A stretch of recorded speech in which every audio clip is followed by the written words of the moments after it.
తాటకని సంహరించాడు, అహల్యని సంస్కరించాడు, సీతని స్వీకరించాడు. అది రామచంద్రమూర్తి, అది రామచంద్రుడు.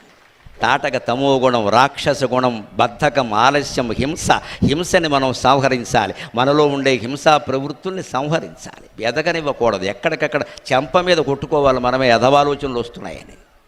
ఆలోచన ఆచరణలో పెట్టకూడదు. వచ్చిన ఆలోచన ఎంత పాపమైనా సరే సిగ్గుపడక్కర్లేదు, బాధపడక్కర్లేదు, దాన్ని ఆచరణలో పెట్టకుండా ఉంటే చాలు అన్నాడు వ్యాసుడు భారతంలో. ఆలోచన రావడం తప్పు కాదండి, గాలి. ఆలోచన అంటే గాలి, ఎవరికైనా వస్తుంది. ఎటువంటి ఆలోచనలైనా వస్తాయి. మంచి ఆలోచనలాగే చెడ్డ ఆలోచనలు వస్తాయి. నువ్వు ఆచరణలో పెట్టకు. ఎవరు పెట్టమన్నారు దాన్ని? ఇంకా దాన్ని పొడిగించుకుంటూ పోవడం, నాకు ఇలాంటి ఆలోచనలు వస్తున్నాయేమిటో ఈ మధ్యన అని బజార్లోకి వెళ్ళి నిలబడితే బతుకు బజారే అవుతుంది చివరికి.